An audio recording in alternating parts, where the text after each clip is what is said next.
Death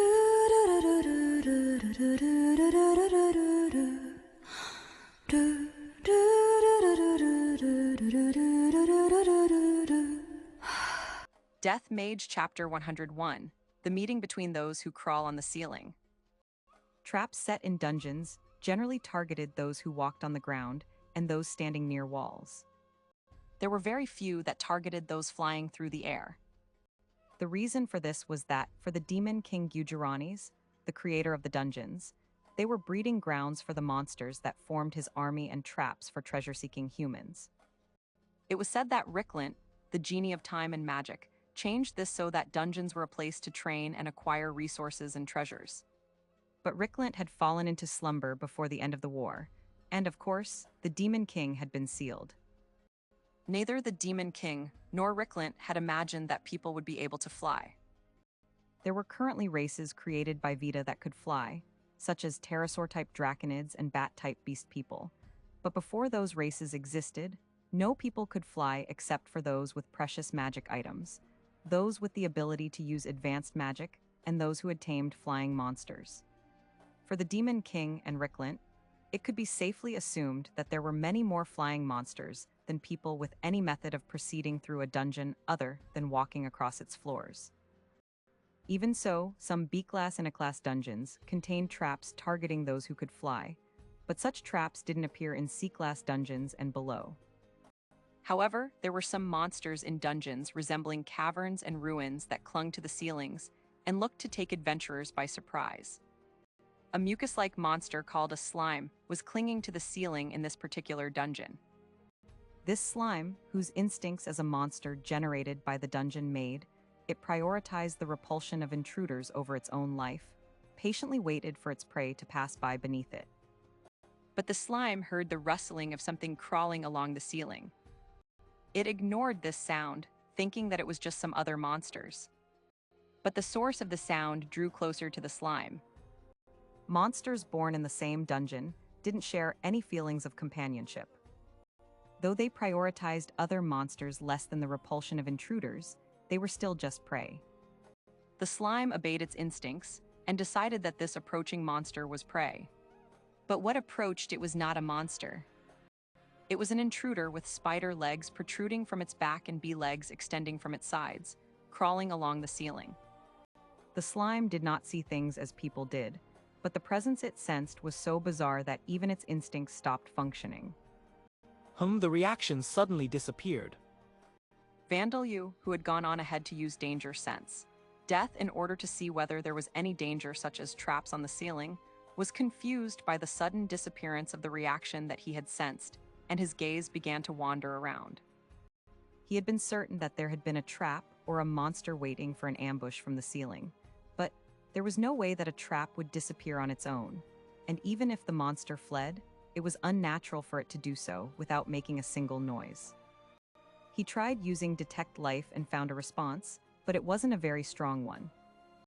He hadn't sensed a large danger to begin with, so it was likely a venomous insect or something. Coming to this conclusion, Vandalyu decided to continue, but then he froze as he felt a wet sensation on his hand. Vandalyu and his party had challenged the D-class dungeon, the Lizardmen's Nest, in order to power-level Teria and to have the Lizardmen become absolutely loyal to him, and they had gained immediate results. I have tamed a slime. Vandalyu announced happily, having brought back a slime with a wash basin's worth of fluid volume and an internal core the size of a child's fist. Oh, that's definitely a slime. It really is. It's my first time seeing one. How rares? This is also my first time seeing a slime. It's certainly a slime. Kasim, Zeno, Fester, Teria, and Rita were all surrounding the slime, impressed. It is true that it is rare, but why does Bakken seem so happy? Saria asked, and everyone looked at Vandalyu, suddenly wondering the same thing. For him, slimes were indeed rare. This enormous, amoeba-like rank 2 monster was an enemy that would be dangerous for beginner adventurers if they were caught by surprise. Attacks with farming tools and improvised weapons were ineffective, as slimes possessed great resistance to impacts. But in the end, they were only rank 2. They could be defeated by brute force using martial skills, and a thrusting weapon could be used to pierce the core to defeat them easily. They could be exterminated even more easily using offensive magic spells. Superior slime races such as metal slimes and poison slimes were enemies that one would need to stay vigilant against, but ordinary slimes were nothing but small fry as long as they weren't handled carelessly. In fact, even in devil's nests, they often concealed themselves in hidden places and scavenged corpses rather than actively hunting other monsters. That was why they were simply rare monsters that were seldom encountered. It was difficult to imagine that anyone would be happy about taming them. Especially Vandalyu, who had already tamed numerous high-rank monsters. It's because it's a slime. Said Vandalyu. For him, slimes were a great example of monsters that appeared in fantasy works, just like goblins. Unlike the slimes that appeared in an extremely popular international game on Earth, the jiggling, quivering slime in Vandalyu's arms wasn't comical or cute in appearance. In fact, it was dark-colored, viscous, and odd. But it was still a slime. It's weak now, but I'm sure it will become strong. Said Vandalyu. Just like Bone Man, the other undead, Pete and Pain. Bone Man, who now rode demon horses in Leo, formerly the Scaled King, and the calamity-designated Bone Fort Notchin, had originally been rank 1 living bones. Though the slime was currently rank 2, there was more than enough of a chance it could become a calamity-designated race, surpassing dragons in the future. Click. Pete and Pain, a former pain worm, emerged from Vandalyu to agree. Pete had become a rank 5 lightning centipede that emitted electricity from the horns on his head, while Pain had become a rank 4 fur worm with a lot of fluffy hair covering his body. That's true, everyone said simultaneously. Given Vandalyu's track record, they had no choice but to agree. Then we'll have to be careful to make sure that the slime doesn't catch up to us. Said Kasim. If I recall, Bone Man-san took 8 years too. Won't it be difficult? Asked Zeno. I do not mind in the slightest if he catches up to me. Said Teria. Bakan, please raise us properly too. Said Rita. Kasim and the others hadn't been opposed to the idea. They were satisfied by Vandalyu's explanation and seemed certain now that this slime would one day become a big figure. Normally, those of rank 5 or 6 would already be considered big figures. Incidentally, Your Majesty, what will you name it? Asked Princess Levia, who was floating a short distance away as the slime seemed to be frightened of her. Vandalyu thought for a moment before answering. Let's name him Kuha. It was the name of a military nation in origin, sounding like a German word that meant cold. It seemed that slimes were genderless, so this name was probably fine. I see, nice to meet you, Kuha. Said Kasim. By the way, are we going to walk on and have it follow us, or are you going to have someone carry it? It's all right. Said Vandalyu. I can equip him with insect binding technique. The moment he finished saying these words, the slime Kuhal was absorbed into his arms. Were slimes always insects? Asked Zeno. That's the biggest surprise of the day. Said Rita. The insect binding technique probably includes all creatures that move around by crawling, not just insects. Said Vandalyu. If slimes counted as insects in this regard, it was possible that Vandalyu would be able to equip snakes and lizards as well. Dragons would likely be impossible, however. There were no historical records of the D-class dungeon called the Lizardmen's Nest, but it was likely to be quite old. According to the information passed by mouth to the wise lizardmen like Shashuja, the lizardmen produced by this dungeon were their ancestors. In Talasheim, directly north of the marshlands, it had been recorded on stone tablets that lizardmen had existed nearby for tens of thousands of years, so this dungeon had likely appeared before then. The lizardmen, who had emerged from the lizardmen's nests in a monster rampage, had won the battle for survival in the marshlands and settled there. And then they had conquered the lizardmen's nest in order to gain a reliable source of food and experience in battle. It was quite ironic that a dungeon would be conquered by monsters that had emerged from it in a monster rampage. And the lizardman who had cleared this dungeon on his own was a being acknowledged by the god who had created him, whose name was not known. So there was apparently a custom among the lizardmen of these marshlands, where they paid their respects to this exemplary member of their race. This lizardman had been the chief of the group, who had formed the non-aggression pact with Talishheim in the past. Then isn't it likely that you won't be recognized as an exemplary individual if you clear the dungeon with us? Asked Kasim. That's not a problem. Said Vandalu. I'll be soloing when I clear the B-class dungeon that Leo, the Scaled King, came from anyway. The above-mentioned honorary custom had fallen out of use when the B-class dungeon that had given birth to Leo appeared. Though you say you will solo, we will be with you. Princess Levia reminded him. Click, click. And so they cleared the dungeon up to the 12th floor with ease.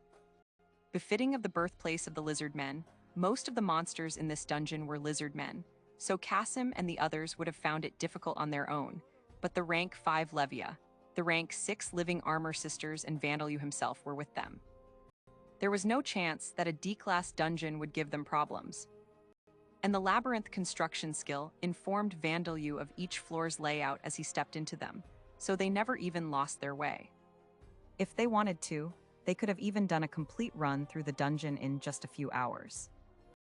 Their objectives were the leveling of Teria, Kuhul, Kasim, and his friends, and to check the value of the resources in the dungeon. Teria's night vision skill had transformed to the dark vision skill under the effect of the Eclipse King title along the way, and Kasim and his friends had acquired the night vision skill, thanks to the title's effect as well.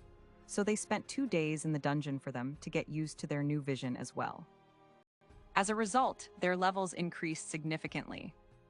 Most importantly, Kasim had become able to actually use Shield Bash rather than just screaming the skill's name in pretense. Did you see my shield bash? I shattered the lizardman general boss's greatsword. He exclaimed. Yes, I saw it. Teria shouted. I saw you take the Lizardman General's attack directly from the front and your shield shatter along with its sword. How can you have your defensive equipment broken as a shield bearer, even if your opponent is the dungeon boss? I mean, I couldn't help it. You could, if you wish to boast proudly. Make sure you become able to repel the boss and his martial technique without breaking your shield. Why, yes, ma'am. Though Kasim had made great efforts, those efforts had resulted in his shield breaking, so Teria scolded him. Vandalu had wanted to warn Kasim as well, but he hesitated, seeing that he was too late. Seeing Kasim feeling depressed after Teria's nagging, he thought that lecturing him further would be a bad idea, so he ended up comforting him instead. Well, that shield was full of scratches anyway. It has been holding out against similarly powerful opponents since you came to Talishheim, so I'm sure it was nearing the end of its lifespan. Van Sama, how can you be so soft on him? Teria asked. I am saying these things to him for his sake. I'm sure Kasim already understands. Said Vandalu. Isn't that right, Kasim? Why, yeah, I'll be careful from now on, Teria-san. Said Kasim. Seeing Teria and Vandalu's conversation reminded him of the times he was scolded by his parents. Back then, his mother had been angry as well, while his father calmed her down. Teria looked to be only a few years older than Kasim in appearance, and Vandalu was less than half his age, so it felt significantly out of place, however. Of course, Teria's real age was over 270, and the number of years that Vandalu had lived in total was over 40 years. Well, let's replace our equipment when we get back to Talishheim. My sword has started to fall apart too. Said Fester as he looked at the chipped blade of his longsword. He and Zeno had been talking to each other about how they should clear the dungeon without Vandalu's supervision next time. Will you be upgrading to Death Iron equipment? Vandalu asked. It's tempting, but I still think it would be a waste for us to use it. Said Fester. If they were to indulge in exceptional equipment, they would become negligent in the training of their techniques. It seemed that they planned to do their best with iron and steel equipment for a while longer. So, was there anything that seemed useful in this dungeon? Zeno asked. There weren't any minerals, but there were fish like catfish, swamp prawns, and swamp crabs that can also be found in the marshlands and mud. Said Vandalu. Mud. Princess Levia repeated. Yes, the gray mud that can be found in a part of this dungeon has fine dirt, so I think it will be good for beauty products. The mud packs that had been available on Earth. Of course, Vandalu had no experience with mud packs or beauty salons that had used mud products, but wouldn't he be able to do the same thing with this mud? Oh my, is that true? Teria exclaimed. That's good for you, isn't it, Teria-san? Said Princess Levia. I see. Said Saria. More importantly, Bakken, you said that catfish are delicious when cooked with the Kaba method, but how are you supposed to cook them with the Kaba method? Asked Rita. Come to think of it, I heard from Hana-san that there are lava hippopotamuses that live in boiling lava, but I wonder if you use those to cook them. Princess Levia wondered. TLN from Wikipedia. Kabayaki is a preparation of fish, especially unagi eel, where the fish is split down the back or belly, gutted and boned, butterflied, cut into square fillets, skewered and dipped in a sweet soy sauce-based sauce before being broiled on a grill. Japanese letter /kaba also means hippopotamus. The only one interested in skin beauty among the women present now was Teria. After all, the other four didn't have skin. What appeared to be skin was actually spirit form. Kabyaki takes time, so I'll try it when we return. It will be my first time doing it myself too. Said Vandalu. Incidentally, I won't be using hippopotamuses. Meanwhile, Teria and Kuhul had both increased in rank. Teria had become a rank 4 ghoul artisan first, and now a rank 5 ghoul high artisan. There hadn't been any large changes to her appearance, but tattoo-like patterns had appeared on her skin, centered around her arms. And as expected of the artisan in her race name, it seemed that there were bonuses to her crafting skills. Kuhul had become a rank 4 venom slime. The volume of its body had increased, and its color had become a poisonous-looking purple, but Vandalu was expecting it to develop even further. Phew phew foo foo, once we get back, we must have the working ghouls level up in turn and have their ranks increase. Said Teria, spellbound by her arms that moved more nimbly and powerfully than before. It seemed that her memory of how opposed she had been to leveling around half a month ago had vanished into the distance. Please be careful when leveling them. Said Vandalu. Have them wear the armor of the Red Wolf Knight's Order, and don't forget to post requests at the trading post to recruit people to support them. Of course. Said Teria. You should do your best in clearing the B-class dungeon as well, Van Sama. Once we get back, we need to get new equipment and find new party members. Said Kasim. Things went well this time because Vandalu and everyone else were with us, but things will be tough with just the three of us. Said Zeno. Yeah, do your best. Said Fester. I'm sure you two can find nice girls like Mylena as well. That's not what we meant. That's not what we meant. Kasim and Zeno shouted together. The dungeon that had given birth to Leo, named the Scaled King's Nest, was in the depths of the cavern that Leo had been using as his burrow. Well then, here I go. Said Vandalu as he entered without any particular signs of enthusiasm, being watched by a large number of lizard men. The lizard men who had served the Scaled King seemed skeptical that he would really be all right on his own as they watched him go. They were intelligent and had an advanced society for monsters, but they were still monsters. They would not recognize those who were not strong as superior beings, as rulers. With that absolute instinct in mind, Vandalu hadn't fought the Scaled King directly, so some of the lizard men had their doubts whether he had the qualities of a ruler. He had fired the projectile that had killed the familiar spirit, actually the spirit clone of the evil god that had given the Scaled King his divine protection by smashing its heart. But it wasn't as if the familiar spirit's spirit clones' corpse could be found lying around. So naturally, some had begun to doubt Vandalu's abilities after some time passed. This was especially true for those that had served the Scaled King. Vandalyu could always have Bone Man and the Black Bull Knights Order use physical force to convince them if they caused problems, but it would be troublesome to have to repeat this over and over.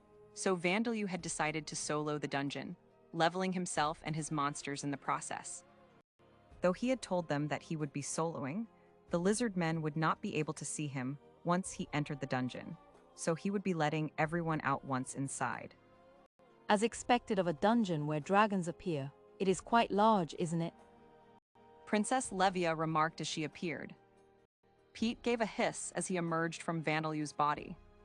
It's quite different from Barajan's Fall Life Mountain, even though they're both B-class dungeons. Said Rita. Barajan's Fall Life Mountain's internal structure was all mountains. Well, it is a mountain. Said Saria.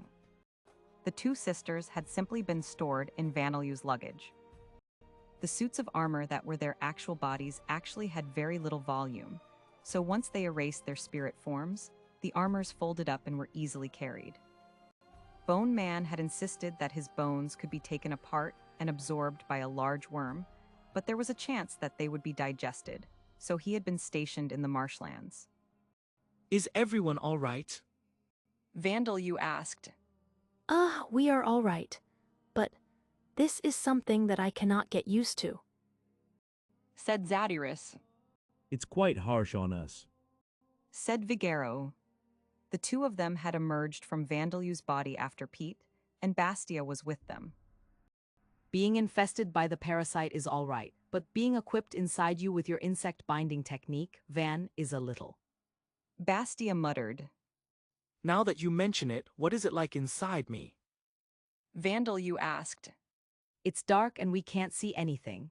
While we're equipped, we can't move, but the other creatures can, so we can feel them crawling around on top of our bodies. We can hear the sounds of the insects' wings in our ears, too. Well, it wasn't just that they found insects unpleasant.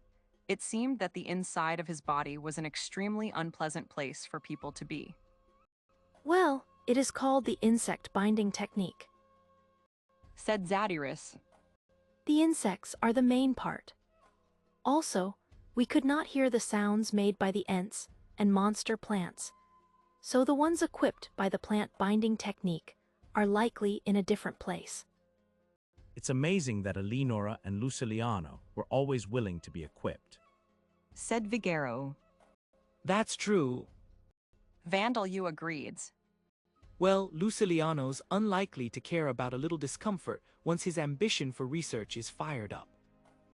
Was it really that unpleasant to have insects crawl around on you? Rita wondered. I wonder, I do recall that it is unpleasant though. Said Saria. The normal sense of touch. I lost my body 200 years ago, so I cannot remember. Said Princess Levia. It was certainly unpleasant. Said Darsha. As the four of them didn't have skin to speak of, they only felt confusion during this discussion. As if the monsters had heard the noise, the ground suddenly rumbled. It seems that the first monster has appeared, so let's leave the talk for later and let's begin our leveling. Said Vandalyu. And so the power leveling on the stage of the B-class, dungeon that nobody had cleared in over 100 years began. Name Teria. Rank 5. Race Ghoul High Artisan. Level 17. Job Armsmith Skilled Artisan. Job level 90. Job history Apprentice Armsmith, Armsmith Right Arrow Slave, Forced job change at level 47. Apprentice Prostitute, Prostitute Armsmith, level 48. Age 271 years old, 18 years old physically and in appearance. Passive skills Night Vision Right Arrow Dark Vision, transformed. Pain Resistance, level 2, level UP. Superhuman Strength, level 2, level UP. Paralyzing Venom Secretion Claws, level 1. Allure, level 4. Active Skills.